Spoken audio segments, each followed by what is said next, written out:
The Andrew Olle Media Lecture represents a powerful, long-standing partnership dedicated to changing the story of brain cancer in this country. And to share the vital work being done on the research and medical front lines, would you please welcome this evening the Founding Director of Brain Cancer Australia, Robyn Leonard. Thank you, Hamish. I'm incredibly grateful for this opportunity to speak on behalf of Brain Cancer Australia, even though it's totally daunting having to follow Alessandra's lecture. Outstanding. Thank you.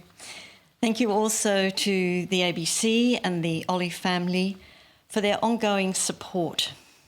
There are no quick wins in brain cancer. It takes sustained effort, so the longevity of your commitment to this cause is greatly appreciated. I also want to acknowledge our chair and my long-time supporter, Professor Michael Besser, who joins us again. On the 8th of December 1995, Andrew Olle collapsed at home and was rushed to Royal North Shore Hospital. Doctors discovered he'd suffered a massive brain hemorrhage caused by an undiagnosed glioblastoma, the most common and most aggressive form of brain cancer. Tragically, Andrew never regained consciousness and died 4 days later. His loss was a huge shock, and he is still missed, especially here tonight. In June 2023, Professor Richard Scolyer was diagnosed with a glioblastoma, the same type of brain cancer that took Andrew's life. Richard fought the disease with extraordinary courage. Throughout his illness, he shared his journey publicly, helping Australians to understand the reality of brain cancer and its devastating impact on patients and families. Richard and his wife Katie joined us at the Olles last year as our special guests. He was thoughtful, caring and generous with his time. He knew his presence would help us shine a light on the urgent need for greater investment in brain cancer research. Richard died last month, almost 3 years to the day he was diagnosed. I know, like me, many of you will be feeling his absence. 1995 to 2026, 31 years separate the deaths of two remarkable Australians. Yet, in that time, there have been no major breakthroughs in brain cancer. While technology has transformed almost every aspect of our lives, and we've seen extraordinary medical advances in disease after disease, brain cancer research has been left behind.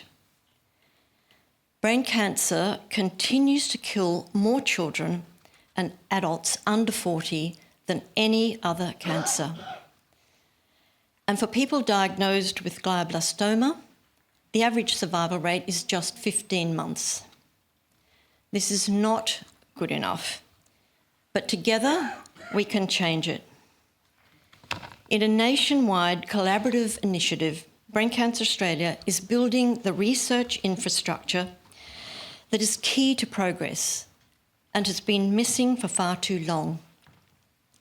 Shared data, accessible tissue samples, systems to run cost-effective clinical trials.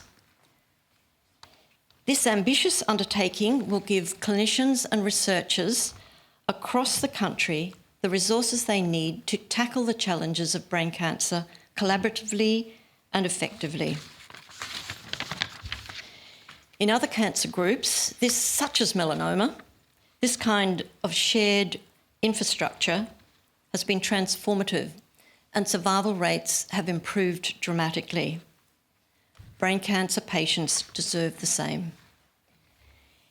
In the 31 years between the deaths of Andrew and Richard, more than 40,000 Australians have lost their lives to brain cancer, including my beautiful daughter, Lucy. So these are not just numbers, these are people. And that drives me every day to push against the status quo the flatlining survival rates. Because Andrew Olle's story should not still be the story of brain cancer in 2026. Richard Scolyer believed we could do better. So did Lucy. So do I. But we need your support. If you believe we can do better, please take out your phones and scan this QR code to make a donation. Your gift will help us lay the foundations for a better future for every person diagnosed with brain cancer and for every family who loves them. Thank you.